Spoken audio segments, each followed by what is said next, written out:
Good afternoon, students. Today we'll be continuing with our introductory ecology, which is bio 202. My name is Dr. Francis Ibadin, of the Department of Biological Sciences, Mountain Top University.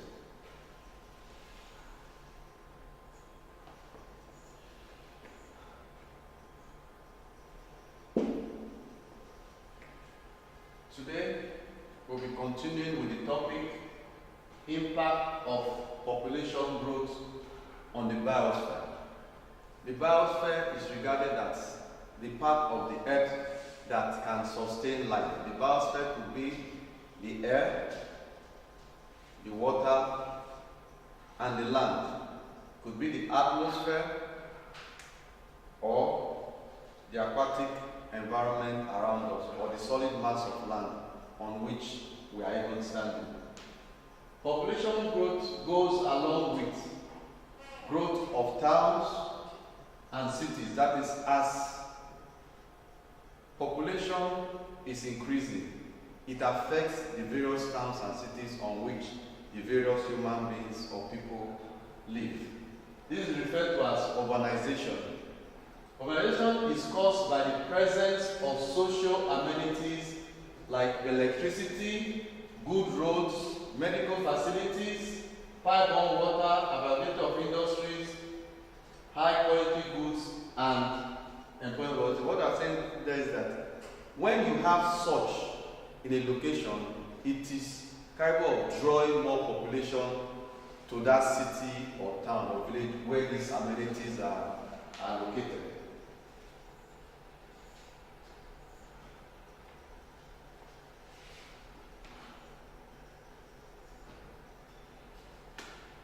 Among the consequences of population growth and urbanization, the first one is accommodation problem. You agree with me that if you compare the accommodation cost in a place like VI or in Lagos to your normal village in maybe somewhere in Taraba State or far north, you agree with me that the cost of accommodation is by far higher than the other. The reason why we're having accommodation problems as a result of urbanization is that many people are drawn to these towns and cities where you have these amenities. As a result, it affects the accommodation, thereby causing accommodation problem. Another one is lack of planned cities resulting in the development of slums. Due to the high influx of people in these cities, certain town planning measures are no more in place. People tend to flout town planning rules, thereby leading to the development of slums and shanties. In Nigeria locally, an example is where we have most of these places where cattle rearers dwell, herdsmen, sometimes in the outskirts of the town or even within the town, quite known as Sabo. You are going to, if you go to such a place, it is more or less a slum. Another consequence is reduction in number of people farming in rural areas. When everybody in rural areas, most able-bodied youths leave the villages and come to the town due to urbanization, there are lesser amount of people to partake in farming in the rural areas. One other one is more mouths to feed, therefore more emphasis on large agriculture, leading to deforestation, soil erosion, desertification, and loss of wildlife and game animals. In such cities, due to the high population, the government is now forced to fend for the citizenry. As a result, lands that have hitherto been marked as reserved areas are now used for agriculture instead of being reserved. Such lands are now taken and used for agriculture, and in the process, other things can also occur. Deforestation, where you have to use certain lands that were reserved to build more cities more housing, environments, and the rest of them. It leads to deforestation, soil erosion, dilapidation, and loss of wildlife and game. You know that for each time man takes a part of nature, a part of our wildlife or our reserved forest, the animals there automatically are destroyed. Either they are destroyed or they are driven far into the forest. In the process, their range, the area in which they dwell, keep on reducing as human population is increasing. Also, we have epidemic like cholera, influenza, even Lassa fever, where the population is thin or scanty. It is difficult for such diseases to spread and grow. But where there is thick population, it is easy for such epidemics to spread. Also, there is high cost of living. You have more people trying to get a limited number of amenities, thereby resulting in high cost of living. Then the last one here is environmental pollution. The amount of waste generated as a result of high population rate and indiscriminate dumping of this waste is capable of leading to environmental pollution. Also, let's not forget number 6, we have antisocial behavior in human beings. In places like that, you tend to find people coming to do works like prostitution. You find thieves, robbers hiding in slums like this and other areas because of the high rate of population in these urban areas. Now we are going to zero in on one of these 8 activities or factors, which is pollution. Pollution is the contamination of a medium, it could be air, water, or soil, with impurities to a level that is detrimental to organisms or to the balance of nature. It is also regarded as to make something foul, unclean, or dirty. This is one of the consequences of urbanization. It can also be defined as any physical, chemical, or biological change that adversely affect the health, survival, or activity of living organisms, or that alters the environment in an undesirable manner or in undesirable ways.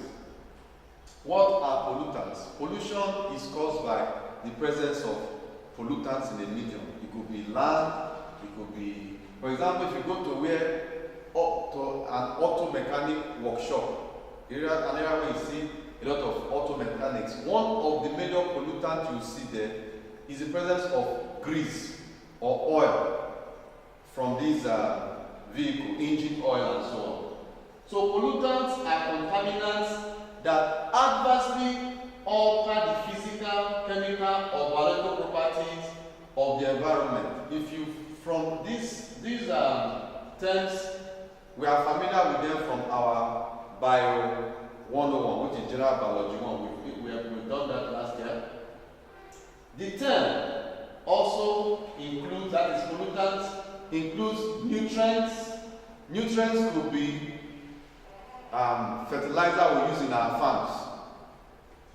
Sediments, for example, when rain falls, it washes silt from the streets and dump them in our local river, thereby forming sediment. They are capable of polluting the local rivers or pond around. Pathogens, which are disease-causing agents. For example, if you go to an abattoir where they slaughter cows and the rest, you find a lot of pathogens around there. Then toxic metals. For example, where you see them dump used batteries, you find mercury in such soil.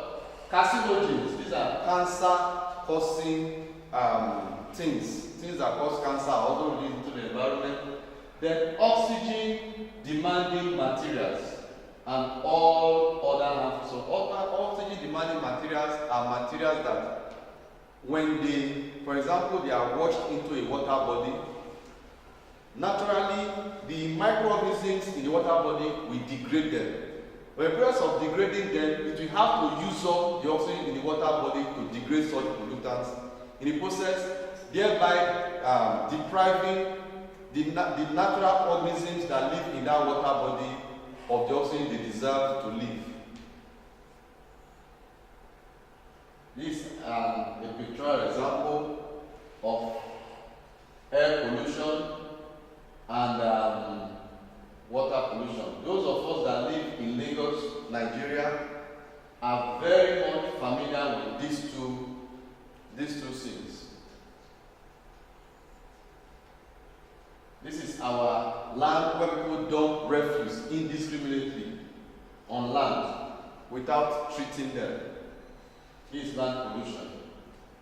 There are two types of pollutants, mainly biodegradable and non-biodegradable pollutants. The biodegradable pollutants are those that can be decomposed naturally by microorganisms, and hence they are easily removed from the environment, e.g. sewage. What is sewage? Sewage is water carried waste in solution that is intended to be removed from community. For example, the water that comes from the sink used in your kitchen or your bathroom is regarded as sewage. Even the one you use to flush your toilet is regarded as sewage also. Then the non-biodegradable pollutants are chemical substances which cannot be broken down by bacteria, hence they persist and accumulate in the environment. Example is heavy metal from battery, plastics, and other man-made synthetic materials. There are two major sources of pollution, namely point source and non-point source pollution. Point source pollution results when the contaminants come from a single location, when you can trace the contaminant to a single location. If, for example, there is a big hotel or an industry whereby a pipe comes out of that industry and dumps its waste into the local stream from that pipe, then you can trace the source of that pollutant. So that is what we call point source pollution.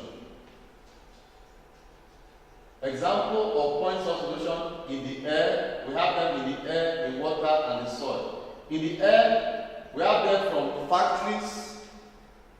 Toxic chemicals are released directly into the air from factories and industries. From the water, when chemicals used in washing oil, like in oil tankers, those oil tankers that come to Nigeria to carry our crude oil. Sometimes when they are coming, now for them, when they are going back empty, they fill the ballast tank with water. But then they get back to their home countries, they have to refuel again. They have to remove the water in the tank. In order to remove the water, removing the water from the tank, part of the oil in the tank is also released along with the water. We can trace where it's from. That's why it's also point source pollution. Then in the soil, we have like a mechanic garage or an auto workshop where you find indiscriminate dumping of used engine oil. Each of these examples illustrates point source pollution. Then non-point source pollution results when contaminants are introduced into the environment over a large, widespread area.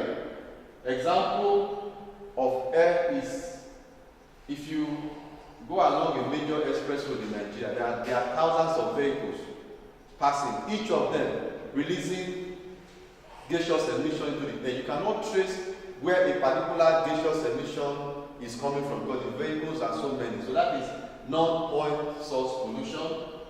We say large trucks and buses with diesel engine contribute to smoke and hydrocarbons in the atmosphere.